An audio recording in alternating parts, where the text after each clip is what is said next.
स्वार्थी राजनीति का है। साथियों, यहां मुर्शिदाबाद में जो कुछ हुआ, मालदा में जो कुछ हुआ, वो यहां की सरकार की निर्ममता का उदाहरण है। दंगों में गरीब माताओं बहनों की जीवन भर की पूंजी राख कर दी गई।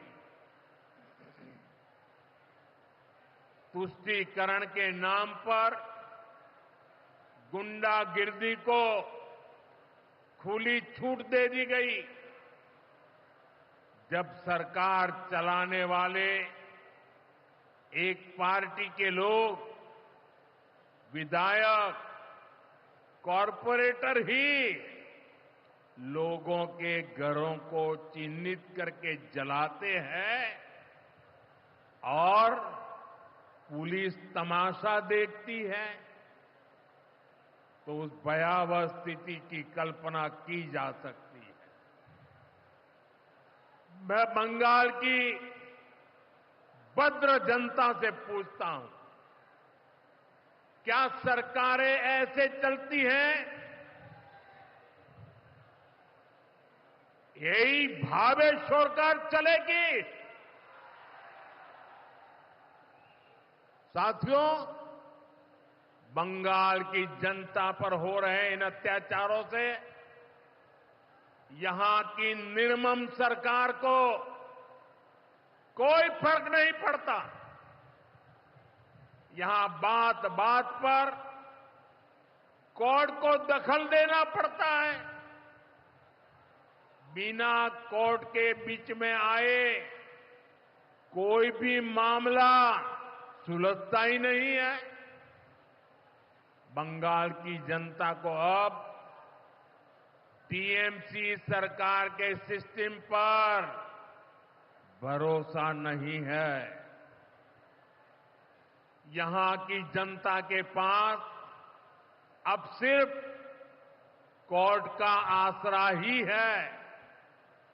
इसलिए पूरा बंगाल कह रहा है, बंगाल में मची चीख पुकार, नहीं चाहिए निर्मम सरकार। बांग्लार चित्कार लागबे ना, निर्मम सरकार। साथियों, भ्रष्टाचार का सबसे बुरा असर नौजवानों पर पड़ता है, गरीब और मिडिल क्लास परिवारों पर होता है। भ्रष्टाचार कैसे चारों तरफ बर्बादी लाता है, ये हमने टीचर भर्ती घोटाले में देखा है। टीएमसी सरकार ने अपने शासनकाल में हजारों टीचर्स का फ्यूचर बर्बाद कर दिया, उनके परिवारों को तबाह कर दिया, उनके बच्चों को असहाय छोड़ दिया। टीएमसी के घोटालेबाजों ने सैकड़ों गरीब परिवार के बेटे बेटियों को अंधकार में धकेल दिया है। ये सिर्फ कुछ हजार टीचर्स के भविष्य के साथ खिलवाड़ नहीं है, बल्कि पश्चिम बंगाल के पूरे एजुकेशन सिस्टम को बर्बाद किया जा रहा है। टीचर्स के अभाव में लाखों बच्चों का भविष्य दांव पर है। इतना बड़ा पाप टीएमसी के नेताओं ने किया है। हद तो ये है कि ये लोग आज भी अपनी गलती मानने को तैयार नहीं है। उल्टा देश की अदालत को न्यायपालिका को, कोर्ट को दोषी ठहराते हैं। साथियों, टीएमसी ने चाय बागान में काम करने वाले साथियों को भी नहीं छोड़ा है। यहां सरकार की कुनीतियों के कारण टी गार्डन लगातार बंद होते जा रहे हैं। मजदूरों के हाथ से काम निकलता चला जा रहा है। यहां पीएफ को लेकर जो कुछ भी हुआ वो बहुत शर्मनाक है। ये गरीब मेहनतकश लोगों की कमाई, उस पर डाका डाला जा रहा है। टीएमसी सरकार इसके दोषी लोगों को बचाने की कोशिश कर रही है। और मैं बंगाल के मेरे भाई बहन आपको विश्वास दिलाने आया हूं, भाजपा ये नहीं होने देगी।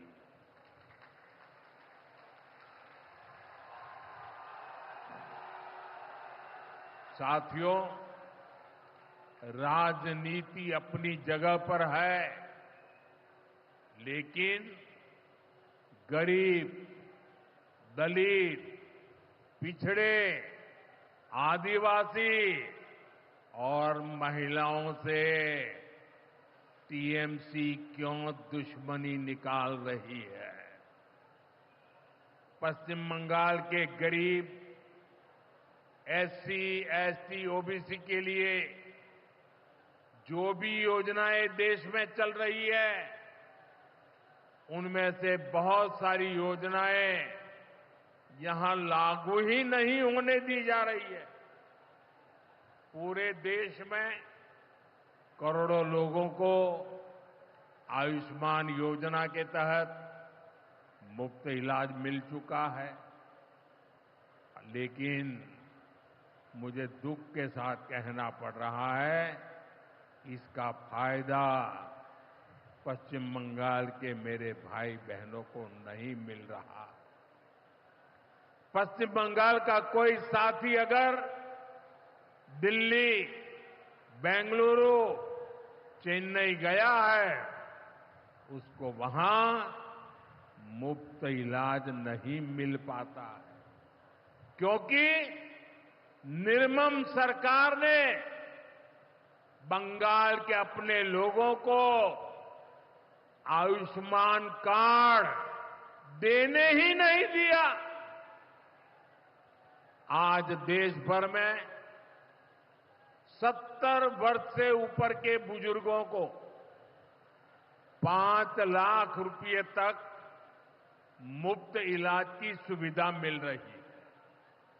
मैं तो चाहता हूं कि पश्चिम बंगाल में भी 70 वर्ष से ऊपर के सभी बुजुर्गों को मुफ्त इलाज की सुविधा मिले। लेकिन टीएमसी सरकार ये नहीं करने दे रही है। केंद्र की बीजेपी सरकार देश भर में गरीब परिवारों को पक्के घर बनाकर दे रही है, लेकिन पश्चिम बंगाल में लाखों परिवारों का घर नहीं बन पा रहा है, क्योंकि टीएमसी के लोग इसमें भी गरीब के पास से कट और कमीशन की मांग कर रहे हैं। आखिर टीएमसी सरकार आप लोगों को लेकर इतनी निर्मम क्यों है? साथियों, यहां की निर्मम सरकार के जितने उदाहरण दो वो कम है। पश्चिम बंगाल में बहुत बड़ी संख्या में हमारे विश्वकर्मा भाई बहन हैं। ये लोग हाथ के हुनर से अनेक प्रकार के काम करते हैं। इनके लिए पहली बार भाजपा सरकार विश्वकर्मा योजना लाई है। इसके तहत देश के लाखों लोगों को ट्रेनिंग मिली है, पैसा मिला है, नए टूल मिले हैं, आसान ऋण मिला है। लेकिन पश्चिम बंगाल में 8 लाख एप्लीकेशन अभी भी लटकी पड़ी है। निर्मम सरकार उस पर बैठ गई है, क्योंकि टीएमसी सरकार इस योजना को भी लागू नहीं कर रही है।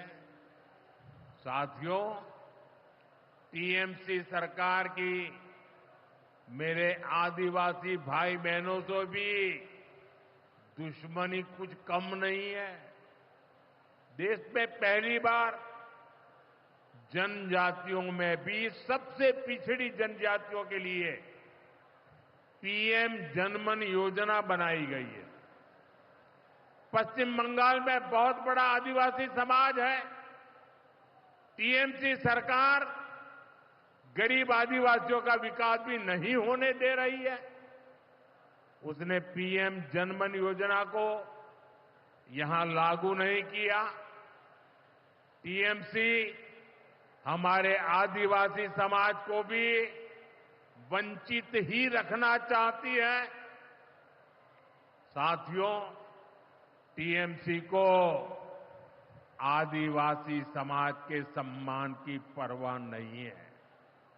2022 में जब एनडीए ने एक आदिवासी महिला को राष्ट्रपति उम्मीदवार बनाया तो सबसे पहले विरोध करने वाली पार्टी टीएमसी थी।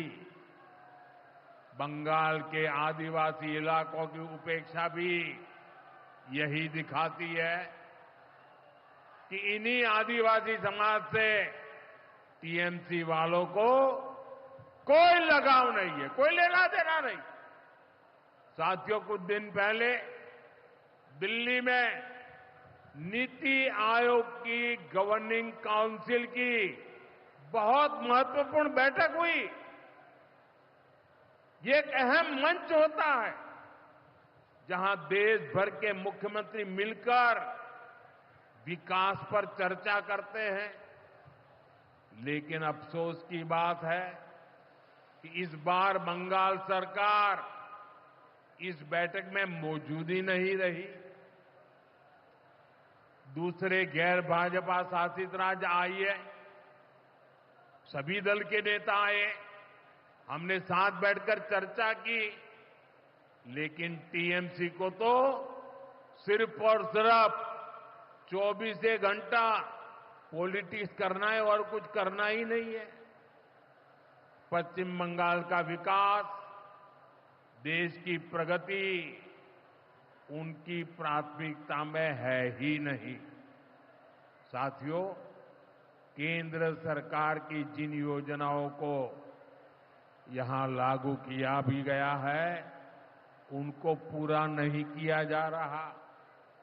पीएम ग्राम सड़क योजना के तहत पश्चिम बंगाल के गांवों के लिए 4000 किलोमीटर की सड़कें स्वीकृत की गई।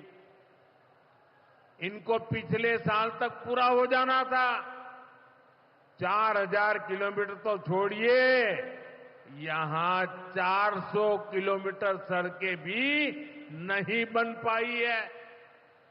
साथियों, इंफ्रास्ट्रक्चर के काम से सुविधाएं भी बनती है और रोजगार भी बनते हैं। लेकिन हालत ये है कि पश्चिम बंगाल में 16 बड़े इंफ्रास्ट्रक्चर प्रोजेक्ट यहां की सरकार अटकाए हुए है। ये 90,000 करोड़ रुपए से अधिक के प्रोजेक्ट हैं। कहीं रेल लाइन आनी थी, रुकी पड़ी है। कहीं मेट्रो बननी थी, रुकी पड़ी है। कहीं हाईवे बनना था, बंद पड़ा है, कहीं अस्पताल बनना था, कोई पूछने वाला नहीं। ऐसे प्रोजेक्ट्स को ये टीएमसी ने लटका करके रखा है। ये पश्चिम बंगाल के आप लोगों के साथ बहुत बड़ा धोखा है। साथियों, आज जब सिंदूर खेला की इस धरती पर आया हूं, तो आतंकवाद को लेकर भारत के नए संकल्प की चर्चा स्वाभाविक है।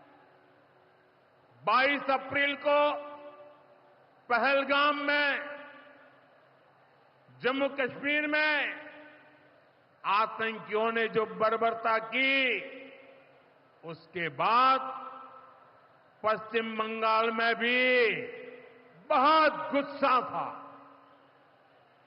आपके भीतर जो आक्रोश था, आपका जो गुस्सा था, उसको मैं भली भांति समझता था। आतंकवादियों ने हमारी बहनों का सिंदूर मिटाने का दुस्साहस किया। हमारी सेना ने उनको सिंदूर की शक्ति का एहसास करा दिया।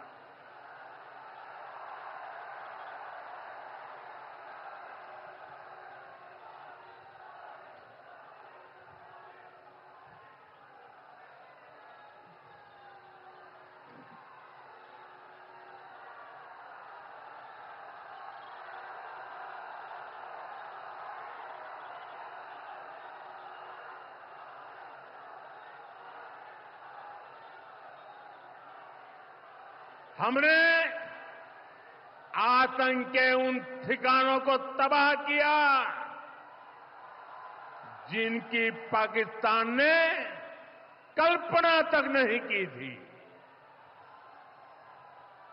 साथियों, आतंक को पालने वाले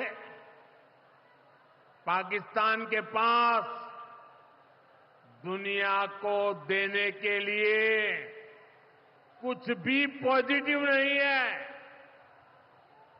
जब से वो अस्तित्व में आए हैं, तब से ही उसने सिर्फ आतंक को पाला है। 1947 में बंटवारे के बाद से ही उसने भारत पर आतंकी हमला किया।